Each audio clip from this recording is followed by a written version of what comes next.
My name is James Kozakowski. The date is February 11, 2024, and I will be presenting on the cultural differences in international trade in Japan for my Principles of Procurement class. First, let's discuss why I chose Japan for my presentation. Japan is located off the east coast of Asia and made up of 4 main islands with subsequent smaller islands. The capital is Tokyo, which happens to be one of the world's most populated cities. Japan's terrain is made up mostly of mountains with many active and dormant volcanoes. Despite the mountainous terrain, abundant rainfall and freshwater supply have fostered fair agricultural production in things like rice and tea. But agriculture is just a small portion of its economy. Japan is one of the world's largest manufacturers of motor vehicles, steel, and high-technology goods. And its gross national product is ranked second in the world, only to United States, according to Britannica. Now let's look at some of Japan's cultural practices.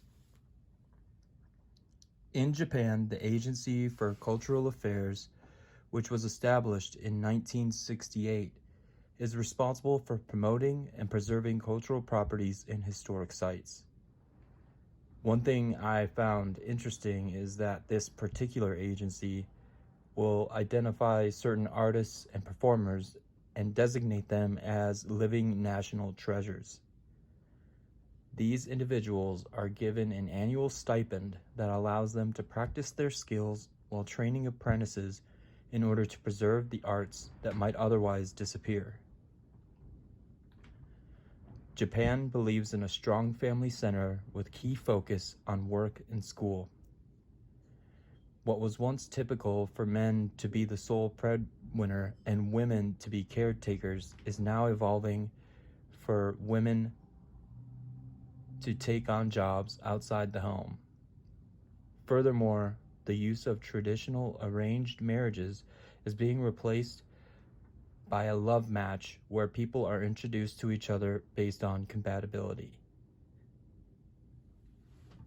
Some cultural differences seen in Japan, but not in America, are laws around smoking. In some small restaurants and bars, it's not uncommon to find people smoking while enjoying a drink or meal. While here in the US, it's illegal to smoke indoors. Just the same, smoking outdoors in Japan is considered a social faux pas and is sometimes forbidden. Rather, people are directed to open-air booths or small ventilated rooms within some restaurants to enjoy their habit. Another cultural difference seen in Japan and not in America is a lack of trash receptacles in public.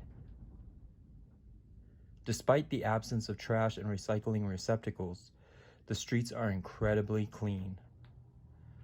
While here in the US, well, we know what it's like here. So why is it important to understand a country's cultural differences when conducting business? First of all, some countries may have certain business customs. For example, in Japan, during business meetings, the most important person is flanked by the next important, and so on. Your adherence to these customs may be a deciding factor of whether or not foreign partners do business with your company. Finally, understanding another country's cultural differences may also help to overcome cultural barriers and enhance communication. Now let's talk about what I've learned through this experience. Today, as a procurement professional, we must think in terms of global economy. Our job is to seek out the best value for our organization, which may come in the form of procuring products or services from overseas. Understanding and respecting cultural differences creates a plane where effective communication can lead to long-standing, mutually beneficial business relationships.